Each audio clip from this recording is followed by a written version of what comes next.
Bonsoir et bienvenue dans le 22 minuit, toute l'actu vue du Sud. Voici les titres de ce journal. Le très polémique Fini Parti vit peut-être ses dernières heures à Marseille. La justice doit se prononcer sur l'avenir de cette pratique. Jour d'élection à Marseille et Nîmes, les UMP Jean-Claude Gaudin et Jean-Paul Fournier ont été officiellement élus maires. Des profs en colère à Saint-Gilles après l'agression d'une enseignante dans l'enceinte du collège. Ils exercent leur droit de retrait.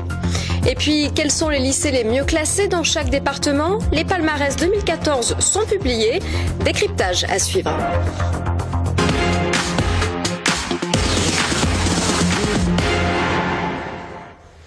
Le Fini Parti est-il légal? C'est la question à laquelle va devoir répondre la Cour administrative d'appel de Marseille. Cette organisation du travail permet aux éboueurs de quitter leur poste une fois leur tournée terminée. Mais le rapporteur public demande l'annulation de cette disposition à la communauté urbaine. Les explications de Romain Péric. La propreté, le ramassage des ordures à Marseille fait partie des débats préférés des Marseillais et des autres. La faute à la pratique du Fini Parti pour certains, aux usagers pour d'autres. Quand vous voyez comment ça se passe dans les rues, ils ne font rien. Mis à part le matin ou la nuit, l'après-midi c'est honteux. Parce qu'ils font vite leur boulot, ils nettoient pas la ville et de manière à faire vite et rentrer. À partir du moment où le travail est fait, je pense que c'est le principal pour les citoyens de la ville. 450 agents de la communauté urbaine affectés à la collecte des ordures sont concernés par la règle du Fini Parti instaurée à Marseille à la fin du 19e siècle. Et du côté du syndicat FO, ce système fait ses preuves. Donc on peut certes toujours améliorer le travail en ce qui concerne la collecte. On peut également améliorer le travail en ce qui concerne la propreté. Mais s'il y a vraiment une chose que nous devons améliorer, et cela tous ensemble, c'est avant tout l'incivisme que nous vivons dans les rues, puisqu'on vit des choses quand même incroyables à Marseille. Et de nettoyer, c'est bien, mais il serait bien aussi de beaucoup moins salir. Mais pour Maître Candon, ce fameux système du Fini Parti est la source même du Marseille sale. Il considère cette règle du règlement intérieur de la communauté urbaine comme illégale et mal encadrée. Et on peut arriver à des dérives comme aujourd'hui, où on a 2 heures ou 3 heures par jour de moins, des gens qui travaillent 3 ou 4 heures par jour et qui font un deuxième métier à côté. Voilà. Tout ça avec nos impôts. Donc il y en a marre, on voudrait que ça change et on voudrait surtout que le travail soit bien fait. C'est pas une question d'argent, c'est une question de qualité du travail. Et si Marseille doit redevenir propre un jour, il faudrait que l'exemple soit montré d'en haut. Donc si notre propre administration ne fait pas son travail, comment demander aux Marseillais d'être propres? On n'a pas envie d'être propre quand sa femme de ménage laisse de la merde partout. La décision du tribunal administratif devrait être rendue le 24 avril prochain. En attendant, le sujet du Fini Parti n'a jamais été voté au conseil communautaire et le prochain président, sauf surprise Guy Tessier, aura le seul pouvoir d'abroger ou pas cet article polémique au risque d'éventuels mouvements de grève et de nouvelles attaques de l'avocat. Une semaine après le second tour des municipales, c'est l'heure du sacre des maires. À Marseille, Jean-Claude Gaudin a été réélu sans surprise ce matin par un conseil municipal largement acquis à sa cause. Un reportage de Miguel Kioc. Comme un air de festival de Cannes. Le conseil municipal offre un nouveau visage. Il y a ceux qui ont changé de bord, les petits nouveaux, et puis il y a le maître des lieux. C'est un nouveau mandat avec de nouveaux objectifs et c'est pas un 4e mandat. Voilà. Comme il n'est pas encore officiellement élu, le maire s'assoit comme un simple conseiller municipal. Et pendant ce temps, c'est le Front National qui fait une entrée remarquée dans l'hémicycle. Ils sont là pour travailler, pas pour faire du folklore. Pas de débat ni de rapport à voter pour ce premier conseil, juste l'élection de Jean-Claude Gaudin. Monsieur Jean-Claude Gaudin est donc élu maire de Marseille. Suivi d'un rapide discours où il dévoile la direction que prendra son 4e mandat. J'ai toujours considéré dans mon éducation de mon enfance, dans ma jeunesse, dans ma tradition chrétienne, qu'il fallait qu'on soit au service des autres. Nous ne sommes pas dans la catégorie des génies. Nous n'avons pas de baguette magique, mais quand on aime, quand on a ses racines, quand on respecte les traditions, alors on peut avancer. Juste après l'élection, le socialiste Patrick Mennucci quitte l'hémicycle. Symbole d'une opposition de gauche réduite à 20 conseillers, Jean-Claude Gaudin lui disposera d'une très confortable majorité. Regardez, c'est lui qui bat M. Mennucci. Tout à fait. Hein? Moi, je n'ai fait qu'aider. Merci Jean-Claude. Vendredi prochain, le conseil municipal se réunira pour une nouvelle séance, cette fois pour élire les adjoints. Le 28 avril, les élus rentreront dans le vif du sujet avec un débat sur le budget. Dans l'Hérault, le journaliste Robert Ménard, soutenu par le Front National, a été formellement élu maire de Béziers aujourd'hui. Dans le Gard, l'UMP Jean-Paul Fournier a été logiquement investi à Nîmes. À l'issue de la première séance du conseil municipal, Olivier Michel fait le point. À 68 ans, Jean-Paul Fournier se succède à lui-même. Après 2 mandats, le sénateur maire de Nîmes a été réélu avec 46,8% des voix. Alors, pour le conseil municipal d'installation, qui sera pour lui le dernier, il a vu les choses en grand. Lors de son discours d'investiture, il s'est dit fier et, fait rarissime, s'est montré très ému au moment de remercier sa famille. Permettez-moi, avant de conclure, de saluer mon épouse Liliane, qui est un soutien indéfectible et qui a traversé avec moi les tumultes.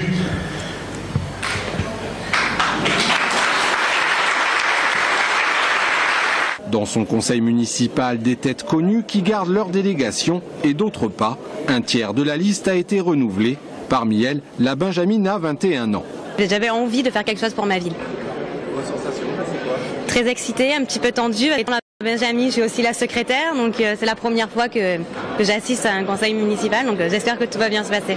Dans l'opposition, les têtes changent aussi. Effet nouveau, ce ne sont pas les listes de gauche qui sont majoritairement représentées, mais le Front National.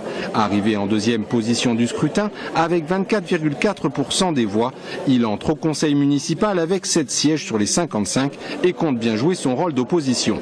On est la première force d'opposition et on sera une opposition raisonnable, constructive et mordante. Si vous voulez, on votera pour les bons dossiers qui vont dans l'intérêt général et puis on saura dénoncer et voter contre les dossiers qui ne vont pas dans le bon sens. De quoi assurer à Nîmes 6 ans de conseils municipaux animés. Après l'agression d'une enseignante à l'intérieur du collège Jean Villard à Saint-Gilles, les personnels font valoir leur droit de retrait. Un événement de trop pour des professeurs qui disent travailler au quotidien dans un climat qui se dégrade depuis plusieurs années. Avec le soutien de plusieurs syndicats et des parents d'élèves, ils réclament davantage de personnel d'encadrement et des modifications liées à la sécurité dans l'établissement.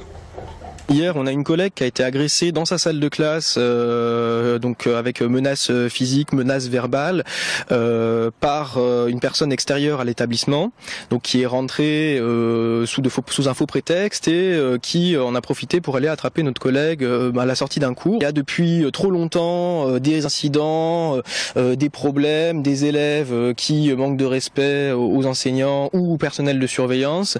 Et donc là, pour nous, c'est la goutte d'eau au niveau de la sécurité. On se dit que si cette personne était rentrée par exemple avec une arme, ça aurait été la même chose et on ne peut pas accepter ça. Le classement 2014 des lycées vient d'être publié. Le Figaro, le Parisien ou l'Express tirent un palmarès en analysant les indicateurs publiés par le ministère de l'Éducation. Selon l'Express, le meilleur établissement de France est le lycée Saint-Joseph à Nice. Dans les Bouches-du-Rhône, 3 lycées marseillais sont en tête du classement. Le cours Bastide, le lycée Lacordaire et le lycée Chevreuil-Blancarde. Dans l'Hérault, le lycée Nevers à Montpellier est sur la première marche du podium, suivi du lycée Auguste Loubatière à Agde et du lycée Joffre à Montpellier. Dans le Gard, la première place revient au lycée Bellevue à Alès. 2e, le lycée Saint-Vincent de Paul à Nîmes et 3e, le lycée Jean Villard à Villeneuve-les-Avignon. Alors en fonction des médias, le classement est totalement différent. C'est ce que dénonce la présidente de la Fédération des parents d'élèves de l'enseignement public, Valérie Marty. Il regarde déjà le taux constaté de réussite au bac, ensuite le nombre d'élèves rentrant en seconde qui sont parvenus jusqu'en terminale et qui ont eu le bac. Et donc il y a aussi un critère qui est un petit peu l'évaluation qualitative de l'accompagnement au sein de l'établissement scolaire des élèves, c'est-à-dire en prenant en compte leur âge, et s'il y a plus de filles que de garçons, les catégories socio-professionnelles. Donc après, il y a un taux attendu qui fait que est-ce que l'établissement a tiré au mieux les élèves jusqu'au baccalauréat. Depuis 21 mois, les salariés de Sanofi à Montpellier multiplient manifestations ou distribution de tracts. Les syndicats dénoncent le projet de restructuration du groupe. Sur ce site, 135 suppressions de postes et 150 transferts vers Lyon et Paris seraient envisagés. Les salariés réclament le maintien de l'activité recherche et développement en Languedoc-Roussillon. On mène un combat contre la financiarisation de notre entreprise qui fait des milliards de bénéfices, encore cette année, l'année dernière, l'année d'avant. On en arrive à bientôt plus de 50 milliards de bénéfices et qui, malgré ça, malgré sa santé, malgré ses salariés qui travaillent, eh bien, elle a décidé de se séparer de nous. La lutte, elle est dans la rue depuis 20 mois. Aujourd'hui, elle s'oriente au niveau de la justice parce que les salariés, on demande justice. On demande justice parce qu'on ne veut pas de ce plan qui est injuste, injustifié, injustifiable. On passe au résumé de l'actualité en bref et en images, présenté ce soir par Franck Chassagnon. Photo de famille pour un gouvernement resserré. Ce matin, François Hollande a présidé à l'Elysée le premier conseil des ministres du nouveau gouvernement mené par Manuel Valls. 8 femmes et 8 hommes avec 2 nouveaux visages. François Rebsamen, ami de longue date du président nommé au poste de ministre du Travail, et Ségolène Royal, nommée ministre de l'Écologie. C'était moins serré qu'avant et que c'était une équipe donc soudée et cohérente. Le parfumeur Sephora des Champs-Élysées ne pourra pas ouvrir au-delà de 21h. Les sages ont tranché aujourd'hui. Pour eux, le droit qui encadre le travail de nuit est conforme à la Constitution. Le parfumeur Sephora, qui avait saisi le Conseil constitutionnel, a réagi en se disant particulièrement déçu. Michael Schumacher montre des moments de conscience et d'éveil. 3 mois après son accident de ski, le champion allemand de Formule 1 hospitalisé depuis à Grenoble a fait, selon sa porte-parole, des progrès. Elle a aussi déclaré « Nous sommes à ses côtés pendant ce long et difficile combat avec l'équipe du CHU de Grenoble. Nous restons confiants ». La 2e édition du Festival international du dessin de presse se déroule jusqu'à dimanche à Montpellier. Parmi les temps forts de cette édition, une exposition de plus de 200 dessins de presse parus dans 50 pays sur le thème de la femme avec un focus sur 8 dessinatrices de presse internationale. Reportage. Détourner l'image de femmes politiques connues, d'idées religieuses ou de clichés, c'est la façon dont 18 dessinateurs de presse venus du monde entier ont voulu exprimer leur vision de la femme. Leur message, s'amuser, défendre ou dénoncer le quotidien et les conditions de vie des femmes dans chacun de leurs pays. Aider les gens à réfléchir sur toute la complexité des problèmes autour du rôle de la femme dans la société, je crois que c'est important. Si on regarde la situation dans le monde, c'est un problème fondamental, primordial, urgent.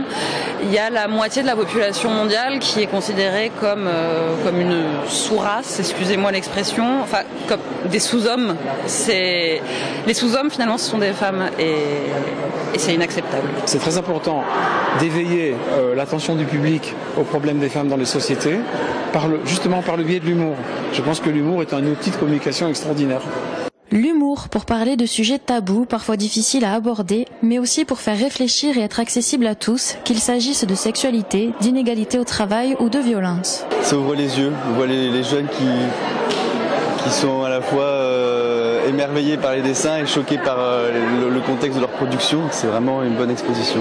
Pour ceux qui voudraient connaître un peu plus le monde des femmes, Pierre Vive accueillera l'exposition Elles vident leur sac jusqu'au 26 juillet.